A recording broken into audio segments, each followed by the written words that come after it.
It's 10 at night, sometime after the close of our last episode.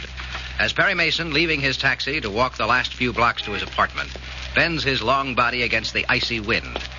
The cold stings his eyes, so Mason doesn't notice the middle-aged, plainly dressed woman standing near the entrance. But as he starts inside... Mr. Mason?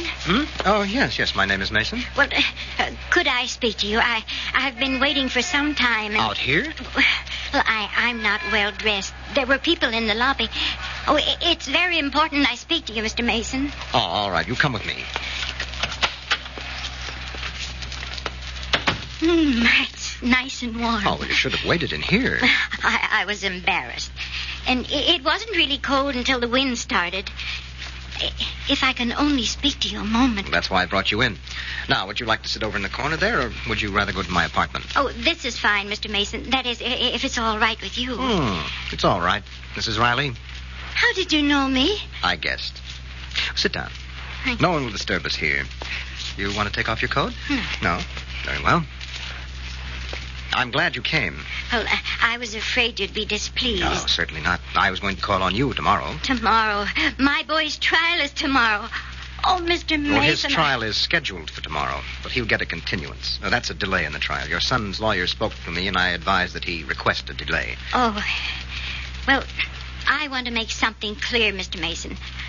I don't have any right to come to you. I don't have any money. Mrs. Riley... Oh, now, please let me explain. Please.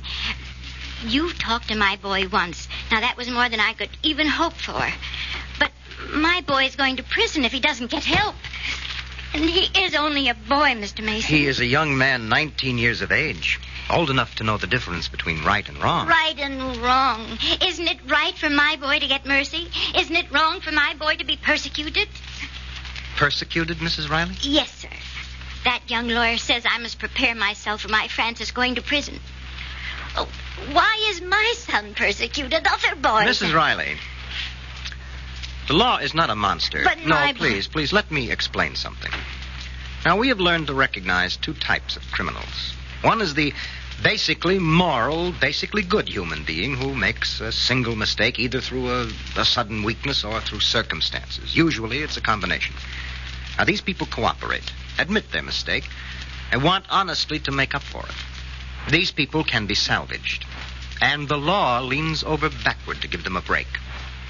I know a man who went to prison because he was mixed up in the dope racket. Oh, Francis would never do anything so... That man is now out of prison on parole. There, you see? That's just what I'm trying to... Please, Mrs. Riley. There's another type of criminal. This is the warped and twisted individual, the criminal who is bitter, refuses to cooperate. I went to talk to your son. He wouldn't talk to me. He won't talk to his lawyer. But, Mr. Mason... Now, wait a minute. I don't say Francis is a hardened, embittered young man. I do say that is the impression he will give the judge and the prosecutor and the probationary officers. But he isn't. Francis is sensitive. He's been hurt. Why, Francis isn't bitter. He's a good boy. He is a good boy. Why, I know everything about him. Do you, Mrs. Riley? I'm his mother. Of course I do. Well, it's possible to be mistaken, even about those we love. You're saying I don't know my own child? Oh, I merely meant that... That is what you're saying. Why, I've raised Francis all my life since his father passed away, and... Well, if he was like you say... I say he gives that impression. If he was that way, it'd mean I haven't done my duty. And I have done my duty. I know I have. Oh, I'm sure you have, Mrs. Riley. However, the fact remains that... You can ask any of my friends, Mr. Mason. I always gave my boy everything he wanted, even if it did mean plenty of sacrifices. I always gave Francis whatever he asked for. And, well, I gave him freedom, too, Mr. Mason. I didn't tie my boy to my apron strings. I did my very best to be a perfect mother. And some of my dearest moments came when friends gave me words of praise. How can you criticize the way I raised my boy? When I gave him everything, when I sacrificed, when I love him so very much. Oh, what have I done wrong? What have I done wrong, Mr. Mason? What did I do wrong? Nothing, Mrs. Riley, except perhaps love him too much. And you couldn't help that. I'll see him again tomorrow. And And then we'll have more of an idea of what we can do. Now, I'll get you a cab. Oh, no. Please don't bother. Oh, you can't walk home in that cold wind. You just stay where you are, Mrs. Riley. I'll send for a cab.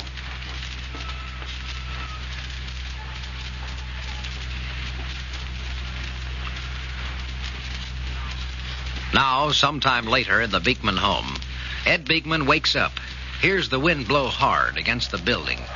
Ed shivers in his warm bed. You awake, Audie? Aud? Where are you? Aud? I didn't mean to wake you, Ed. Oh, you didn't. That wind yowling outside.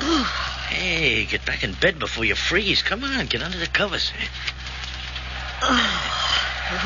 you're like a block of ice. What's bothering you, Audie? I told you, the wind. Now, you were awake before it started. You get up to look at Kate. Uh-huh. She okay? Sleeping like a baby. You worried about her trying out for a dancing job? Or... No, not exactly. But you said... Oh, what I said. Forget what I said. Have you? Uh-huh. I thought about it some more, and then I forgot it.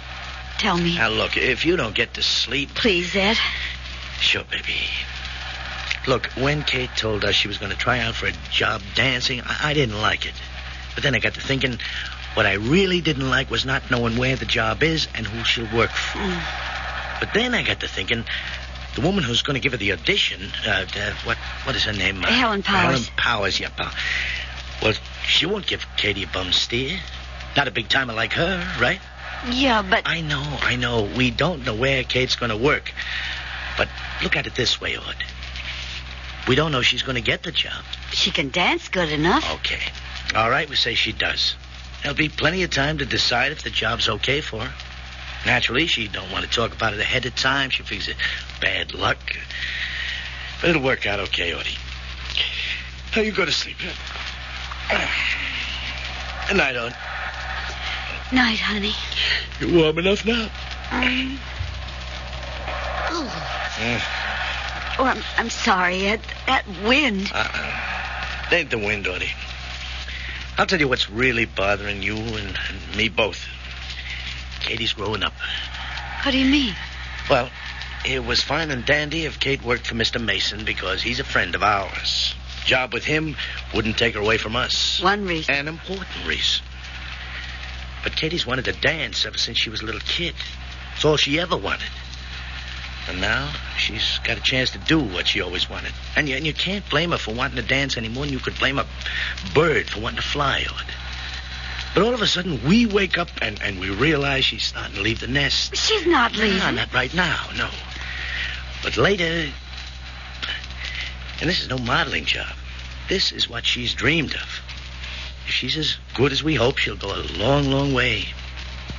Away from us. That's what bothers us. But, Aud, once you look that in the face... You've done a good job of convincing yourself. For now. Wonder how you'll feel when the time comes. All right, maybe I'll sing a different tune, but we'll cross that bridge when we come to it. But I know this, Aud. We can't stop Katie from dancing. No, I don't know what it would do to her if she couldn't dance. Yeah, she'll get a chance tomorrow. You going to sleep now? I'll try. Now what?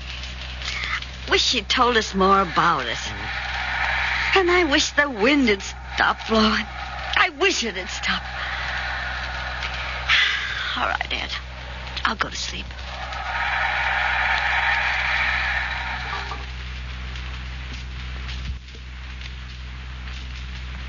Audrey Beekman is not, as a rule, subject to vague fears, to unreasoning anxiety. And yet Audrey is deeply, instinctively troubled. And could Audrey but know what the future holds in store, well, the future is always mysterious. Be sure and join us tomorrow, won't you?